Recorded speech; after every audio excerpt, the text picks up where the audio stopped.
আজকে তোমাদের সঙ্গে আমি নিটের ডকুমেন্ট ভেরিফিকেশনে কি ডকুমেন্ট লাগবে, আমার কি ডকুমেন্ট লেগেছিল, কোন অরিজিনাল ডকুমেন্টগুলো জমা নেবে বা আদৌ নেবে কিনা, কোন ডকুমেন্টসের কতগুলো করে কপি করতে হবে, কি লাগবে, কি লাগবে না, কতগুলো পাসপোর্ট সাইজ ফটো লাগবে, সমস্ত কিছু আজকে তোমাদের সঙ্গে শেয়ার করব যাতে তোমাদের কোনো ভুল না হয়।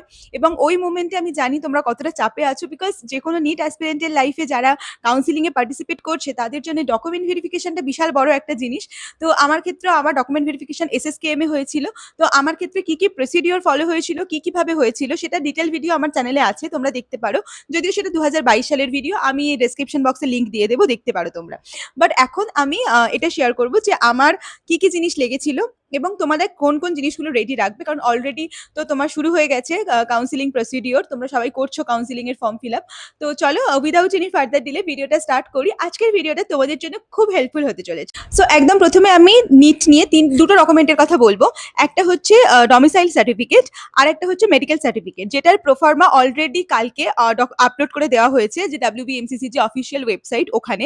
তো মোট আমাদের তিনটে ডমিসাইল হয়, domicile A, domicile B, A1, A2 and domicile B, তিনটে হয়। তো তোমরা দেখে নেবে কি এলিজিবিলিটি ক্রাইটেরিয়া কার আছে, তো সেটা তোমরা অবশ্যই ফিল আপ করে রেখো। তো আমি সবার আগে বলবো যে ডমিসাইল সার্টিফিকেট করার আগে সবাই ই ডমিসাইলে অ্যাপ্লাই করে দাও। ই ডমিসাইলটা হলে তারপরে তুমি গিয়ে মানে এই domicile certificate form fill up করতে তোমাদের সুবিধা হয়। বাট যদি কারোর মানে ই ডমিসাইল করার সময় না থাকে, তাহলে সে অবশ্যই ডাইরেক্ট এসডিও বা যে গেজেটেড অফিসার আছেন বা বিডিও, যেখান থেকে সিগনেচার করা যায় সেখান থেকে করিয়ে নিতে পারো। কিন্তু আমাদের সময় এরকম নিয়ম ছিল যে ই ডমিসাইল না থাকলে কিন্তু ওই ডমিসাইলটা কিন্তু তোমাকে অ্যাপ্রুভ করে না, বা ওরা কিন্তু ওটা লিখে দেয় না। তো সেই জন্য সবাই ই ডমিসাইলের যে গভর্নমেন্ট ওয়েবসাইট আছে ওখানে গিয়ে ই ডমিসাইলে অ্যাপ্লাই করো এবং তারপরেই জিনিসটা শুরু করো।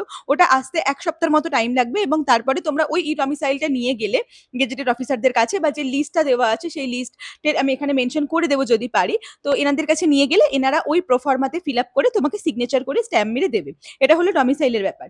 নেক্সট চলে আসো। আচ্ছা, অনেকেই আমাকে জিজ্ঞেস করো ই ডমিসাইল আমাকে 2 বছর আগে বানানো আছে বা 3 বছর আগে বানানো আছে, সেটা কি এখন ভ্যালিড হবে? একদম না, ই ডমিসাইল ভ্যালিড হবে না। ই ডমিসাইল শুধুমাত্র লাস্ট 6 মান্থসেরই ভ্যালিডিটি থাকে। 6 মাসের পরে গিয়ে ই ডমিসাইলের কোনো ভ্যালিডিটি থাকে না। তো যাদের 1 বছর আগে বা 2 বছর আগে বা 3 বছর আগে বানানো হয়েছে, তো সেটা একদমই ভ্যালিড হবে না। নেক্সট আমি চলে আসি মেডিকেল সার্টিফিকেটের কথা। মেডিকেল সার্টিফিকেটের প্রোফার্মাও অলরেডি তোমার WBMCCর অফিসিয়াল ওয়েবসাইটে তোমার দেওয়া হয়েছে, ওটা তোমরা দেখবে এবং ফিল আপ করবে। আমি দরকার হলে এর পরের ভিডিওটা মেডিকেল সার্টিফিকেট নিয়ে বানিয়ে দেবো, কি লিখতে হবে, কি লিখতে হবে না, আমি কি লিখেছিলাম। যেহেতু আমি সাকসেসফুলি ডকুমেন্ট ভেরিফাইড ছিলাম, তো তাহলে সেটা যদি তোমরাও লেখো তোমাদেরকেও কোনো অসুবিধা হবে না। তো আমি সেটা দেখিয়ে দেবো আমার পরের ভিডিওতে যে আমার মেডিকেল সার্টিফিকেটে কি ছিল। তো ওই মেডিকেল সার্টিফিকেটে ওগুলো ফিল আপ করে যে কোনো তোমার যারা মেডিকেল প্র্যাকটিশনার, মানে রেজিস্টার্ড মেডিকেল প্র্যাকটিশনার, তো ওনাকে দিয়ে সিগনেচার করিয়ে নেবে। তো এটা নর্মালি দিয়ে দেয় কোথাও, কখনো ডক্টররা এটার জন্য যে তোমার ফিস সেটা পে করতে হতে পারে, বাট আমার ক্ষেত্রে হয়নি। আমার একজন চেনা জানা ডক্টর ছিলেন, তো উনিই করে দিয়েছিলেন। তোমাদের ক্ষেত্রে দুটোই হতে পারে, কখনো পে করেও হতে পারে বা না পে করলেও হয়ে যেতে পারে জিনিসটা। নেক্সট আমি বলবো যে ডকুমেন্টসগুলো লাগবে, আমি অলরেডি তোমাদের জন্য লিস্ট বানিয়ে নিয়ে বসেছি। তো এরপরে যেটা লাগবে সেটা হচ্ছে যারা আমরা ওয়েস্ট বেঙ্গল বোর্ডের স্টুডেন্ট, তাদের জন্য ক্লাস 10th-এর মার্কশিট আর ক্লাস 10th-এর সার্টিফিকেট। আচ্ছা, আমি ডকুমেন্টের লিস্ট শুরু করার আগে একটা কথা বলে দিই, কোনো অরিজিনাল কোনো অরিজিনাল ডকুমেন্ট কিন্তু ওখানে জমা নেওয়া হবে না। কিন্তু হ্যাঁ, অরিজিনাল ডকুমেন্ট দেখা হবে এবং প্রত্যেকটা ডকুমেন্টের 2-3 কপি থেকে শুরু করে 4-5 কপি অব্দি জেরক্স কিন্তু তোমরা সঙ্গে করে নিয়ে যাবে। কারণ ওখানে একটা তোমার পেজ দেবে ওরা, সেখানে সাকসেসফুলি ডকুমেন্ট ভেরিফাইড ওরা লিখবে। এবং কখনো কোনো কলেজের ক্ষেত্রে এরকম হয়েছে যে ওরা জেরক্স কপিগুলো কিন্তু নিজেদের কাছে জমা রেখেছে। তো সেই জন্য বলবো 4 থেকে 5 কপি তোমরা প্রত্যেকটা ডকুমেন্ট আমি যেগুলো বলবো সেগুলো এখন থেকে জেরক্স করিয়ে রেখে দাও, যাতে যখনই ডেট পড়ুক তখন যেন দেরি না হয় বা কোনো রকম কোনো হ্যাসেল যেন না হয়। ঠিক আছে? নেক্সট আমি তোমাকে বলবো যে 10th-এর সার্টিফিকেট লাগবে, 10th-এর মার্কশিট অ্যান্ড সার্টিফিকেট। আমরা যারা ওয়েস্ট বেঙ্গল বোর্ডের স্টুডেন্ট, তারা কিন্তু আমরা জানি যে সার্টিফিকেটও হয় আমাদের, মার্কশিটও হয়। 1 নম্বর। 2 নম্বর ক্লাস 12-এর সার্টিফিকেট অ্যান্ড মার্কশিট। দেন 3 নম্বর অনেক সময় ক্লাস 11-এর মার্কশিট লাগে, বাট আমার ক্ষেত্রে লাগেনি। কিন্তু লেখা থাকে যে অনেক সময় 11-এর মার্কশিট লাগে, কিন্তু ওরা আমার ক্ষেত্রে দেখতে চায়নি এবং নরমালি ক্ষেত্রে দেখতে চায়ও না। তো আলাদা করে বেশি কনফিউশন না ক্রিয়েট করে 11-এর মার্কশিট যদি কারোর কাছে থাকে নিয়ে যাবে, না থাকে তো নিয়ে যাওয়ার কোনো দরকার নেই। নেক্সট হচ্ছে তোমার নিটের অ্যাডমিট কার্ড, এটা ম্যান্ডেটরি। অনেকে আমাকে বলেছে যে দিদি নিটের অ্যাডমিট কার্ডে কি ফটো লাগাতে হবে? যদি পারো, যদি তোমার কাছে পাসপোর্ট সাইজ ফটো অ্যাভেলেবেল থাকে তাহলে লাগিয়ে নাও, এবং নেক্সট পেজে যদি যদি post card size photo available থাকে তাহলে লাগিয়ে নাও, লাগিয়ে না রাখতে তো কোনো অসুবিধা নেই। সিগনেচার গুলো করে রাখো, সমস্যা নেই, বাবা মাকে দিয়েও সিগনেচার করিয়ে রাখো। আমি ওখানে ওই দিন কোনো ঝামেলা চাই না, সেই জন্য আমার যা যা করার দরকার আমি সবকিছু করে যাব।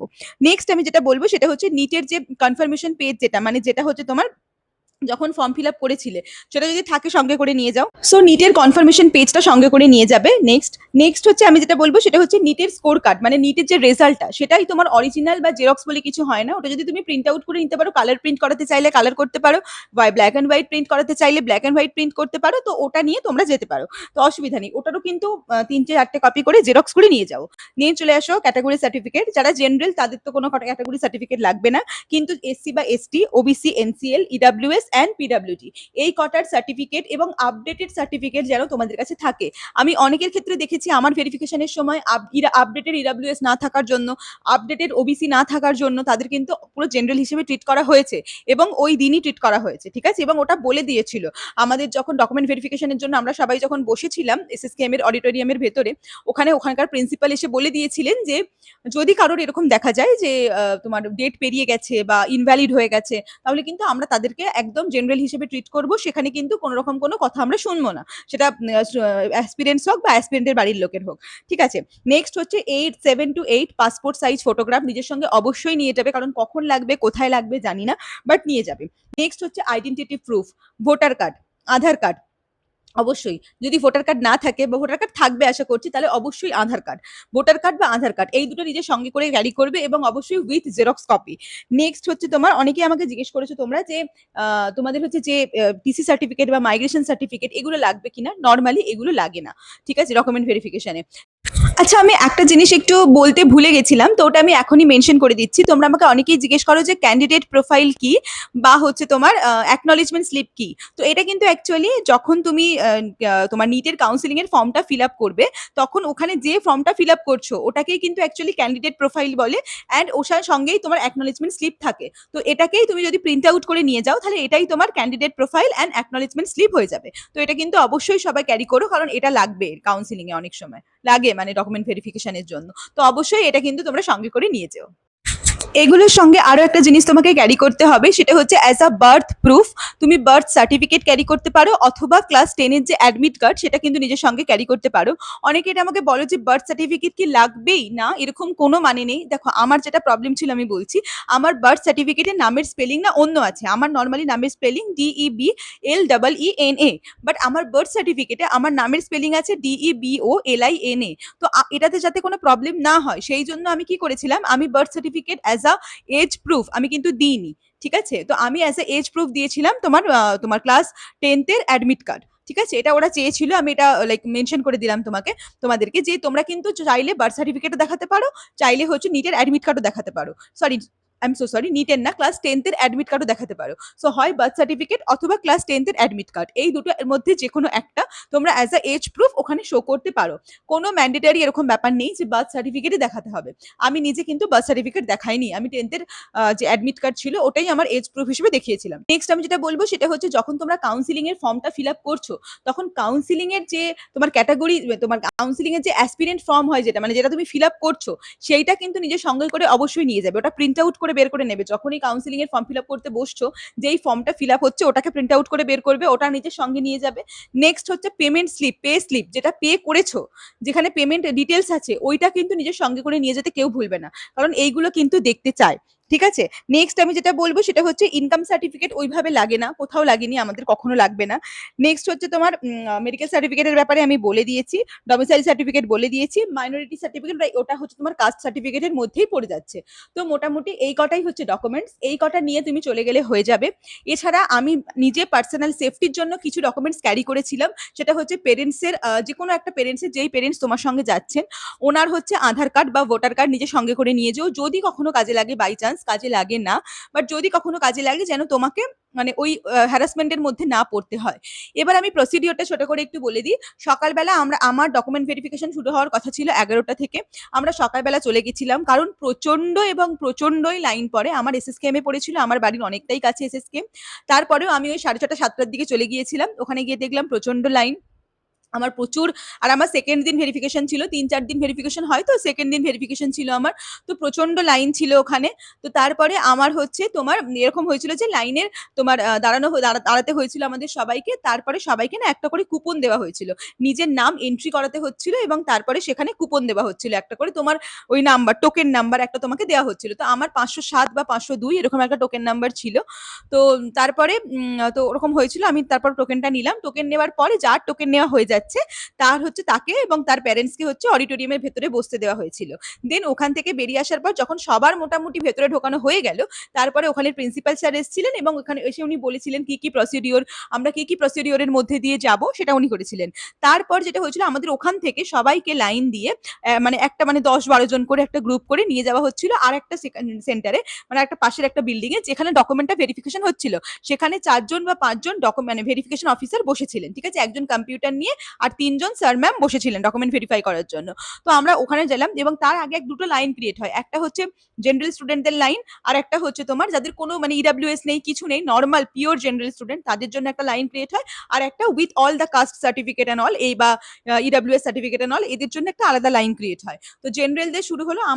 আমি জেনারেল ক্যাটাগরি থেকে আমার মানে ১ নম্বরেই নাম ছিল। তা আমার আগে ১০-১২ জনের নাম ছিল। তারা সবাই হচ্ছে তোমার কাস্ট সার্টিফিকেট সমেত ছিল। তো আমাকে ১ নম্বরেই ডাকা হয়। আমি ১ম ঢুকি ডকুমেন্ট ভেরিফিকেশন করতে। তো ওখানে ওনারা ভীষণই কোঅপারেটিভ, ভীষণই হেল্প করেন। কেউ কোনো বাজে বিহেভ করেন না এবং একটা করে, আমি তো খুব ঘাবড়ে যাচ্ছিলাম। আমার হাত থেকে ডকুমেন্ট পড়ে যাচ্ছিল। তো তারপরে আস্তে আমি একটা করে ডকুমেন্ট, ওনারা বেশি কিছু দেখতে চাননি। আধার কার্ড দেখতে চেয়েছিলেন, 10th এর সার্টিফিকেট, 12th এর মার্কশিট, এটা ওনাদের মর্জি। ওনারা সব নাও দেখতে যাইতে পারে। আর নিটের র‍্যাংক কার্ড। ৩ জন স্যার ম্যাম ছিলেন, ২ জন স্যার, ১ জন ম্যাম। তো ওনারা ৩ জনই আমাকে কিন্তু ওই ৩ টেই দেখতে চেয়েছিলেন। তারপর ওখান থেকে একজন কম্পিউটার নিয়ে স্যার বসেছিলেন। আমাকে ওনার কাছে নিয়ে যেতে বললেন। অরিজিনাল দেখলেন, জেরক্স দেখলেন, সবকিছু দেখলেন। কিছু জমা নেয়নি। তারপরে একটা সাকসেসফুলি ভেরিফাইড বলে একটা সার্টিফিকেট উনি আমাকে বের করে দিলেন, কম্পিউটার প্রিন্ট, অ্যান্ড সেখানে একটা স্ট্যাম্প মারা এবং সিগনেচার করা। তো এই জিনিসটা সঙ্গে করে নিয়ে তুমি চলে আসলে। ঠিক আছে? এটাই পুরো প্রসিডিওর। আর এই জিনিসটা কিন্তু তোমার সঙ্গে সবসময় থাকবে। কেন আমি বলছি? কারণ হচ্ছে, তো এটা যদি না এটা কিন্তু তোমার অ্যাডমিশনের দিন কাজে লাগবে। যেদিনকে অ্যাডমিশন হবে না সিট অ্যালটমেন্টের পর, সেই দিন তোমার কিন্তু এটা কাজে লাগবে। তো এই জিনিসটা অবশ্যই সবাই মনে করে কালেক্ট করবে এবং যদি কোনো স্যার ম্যামের কাছে কোনো অরিজিনাল ডকুমেন্ট দিয়ে থাকো, সেটাকে যত্ন করে কালেক্ট করবে। একটা করে ডকুমেন্ট দেবে, একটা করে ডকুমেন্ট নেবে এবং সেটা ফাইলের মধ্যে ঢুকিয়ে রাখবে। সবাই একটা করে ছোট ফাইল হাতে করে ক্যারি করবে। কাউকে হাতে করে কোনো ডকুমেন্ট নিয়ে যাবার দরকার নেই। ফাইল ক্যারি করবে হাতে করে। ঠিক আছে? কোনো অসুবিধা নেই। আর ব্যাস এটাই মানে মেইন প্রসিডিওর ছিল। আমার তো আর কোনো প্রসিডিওর মধ্যে যেতে হয়নি। কোনো ঝামেলা হবে না। খুব মানে হ্যাসেল ফ্রি কাটবে সবকিছু। জাস্ট নিজের মধ্যে কনফিডেন্সটা রেখে যেতে হবে যে আমার তো ডকুমেন্ট সব ঠিক আছে। শুধু এই প্রসিডিওরটা কোনো টাফ প্রসিডিওর না। খুব ইজি প্রসিডিওর। হ্যাঁ, অনেক সময় এরকম হতে পারে যদি অনেকক্ষণ দাঁড়াতে হয়। আমার তো লিটারালি ৫ মিনিট। মানে আমি ঢুকেছি, বেরিয়েছি। এরকম টাইম লেগেছিল। তো আশা করছি সবারই ইজি হবে। কোনো চাপ নেই। সো দ্যাটস ইট। যদি কারোর কোনো কোয়েশ্চেন থাকে সেটা আমাকে অবশ্যই কমেন্ট সেকশনে জিজ্ঞেস করো। আমি অবশ্যই খুব তাড়াতাড়ি ভিডিও বানিয়ে দেওয়ার চেষ্টা করব তোমাদের জন্য। সো দ্যাটস ইট। কেমন কি লাগলো ভিডিওটা, বা আরো কি ভিডিও দেখতে চাও এই কাউন্সেলিং রিলেটেড, সেটাও আমাকে জানিও। আমি আর ওইগুলো বলছি না যে কি করে ডমিসাইল সার্টিফিকেট বানাবে। আমি মেডিকেল সার্টিফিকেট নিয়ে একটা আলাদা ভিডিও বানিয়ে দেব। So that's it. See you in next video খুব তাড়াতাড়ি। বাই।